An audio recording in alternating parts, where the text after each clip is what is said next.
LDF-ന് കനത്ത പരാജയമാണ് ഈ തെരഞ്ഞെടുപ്പിൽ ഉണ്ടായത്. നിങ്ങൾക്കറിയാം 2020 തെരഞ്ഞെടുപ്പിൽ 580 ഗ്രാമപഞ്ചായത്തുകൾ LDF-ന് ഉണ്ടായിരുന്നു. അത് ഇപ്രാവശ്യം 345 ഗ്രാമപഞ്ചായത്തുകളിലേക്ക് താഴ്ന്നു. UDF അത് 340 നിന്ന് 500ലേക്ക് ഉയർത്തി. ബ്ലോക്ക് പഞ്ചായത്തുകൾ LDF-ന് 111 നിന്ന് LDF 68ലേക്ക് കൂപ്പുകുത്തിയപ്പോൾ ഞങ്ങൾ 40 നിന്ന് ഞങ്ങൾ 77ലേക്ക് കുതിച്ചു. ജില്ലാ പഞ്ചായത്ത് 11 ജില്ലാ പഞ്ചായത്തുകളിൽ നിന്ന് LDF 7ലേക്ക് പോയപ്പോൾ ഞങ്ങൾ 3 നിന്ന് 7ലേക്കാണോ 8ലേക്കാണോ എന്നുള്ളൊരു സംശയം മാത്രമേ ഉള്ളൂ.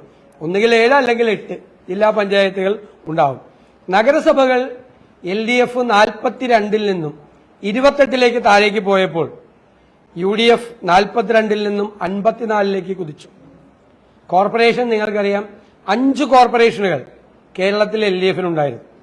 ഇപ്പോൾ ഒരു കോർപ്പറേഷനിലേക്ക് മാത്രമായി ചുരുങ്ങിയപ്പോൾ ഞങ്ങൾ 1 നിന്ന് 4ലേക്ക് ഉജ്ജ്വലമായ വിജയം നേടുകയും മറ്റ് 2 കോർപ്പറേഷനുകളിലും നല്ല നിർണായകമായ നേട്ടങ്ങൾ കൈവരിക്കുകയും ചെയ്തു.